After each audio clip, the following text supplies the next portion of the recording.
Yo, c'est novembre, l'année se termine, mais n'allons pas trop vite. Octobre est juste derrière, et il faut qu'on récapitule un petit peu ce qui s'est passé. Alors, ok octobre, mis à part la panne d'Instagram et de Facebook en début du mois, qu'est-ce qui s'est passé? C'est le 10e mois qu'on voit ensemble, alors on commence à voir un petit peu la chanson, et habituellement on a sans cesse un gros scandale international dont on parle 30 secondes et dont on parle plus du tout pendant le mois. Et pendant octobre, c'était les Pandora Papers. Il y a 5 ans, on avait les Panama Papers. C'était des riches qui profitaient de sociétés offshore presque fictives et placées dans des paradis fiscaux pour éviter de payer des impôts dans le pays d'origine. Et bien cette année, on a les Pandora Papers. C'est des riches qui profitent de sociétés offshore souvent fictives placées dans des paradis fiscaux pour échapper aux impôts.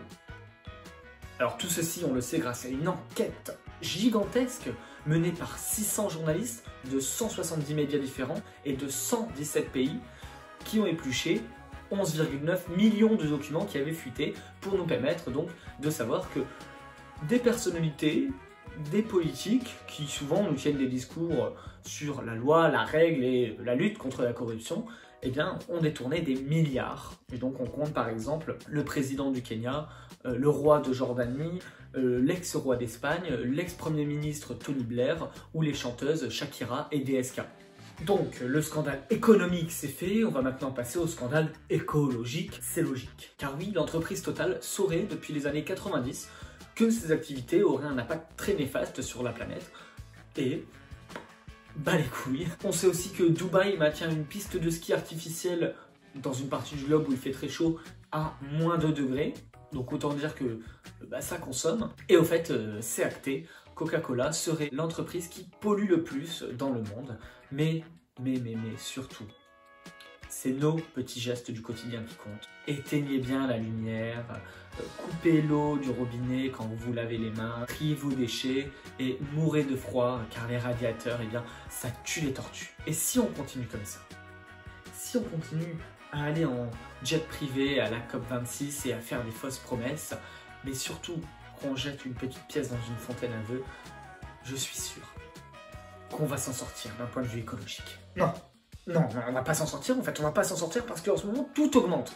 Le gaz, l'électricité, la baguette de pain et la bière. En échange, on a une indemnité inflation. L'inflation, c'est quand les prix augmentent et que le pouvoir d'achat baisse. Une indemnité inflation de 100 €.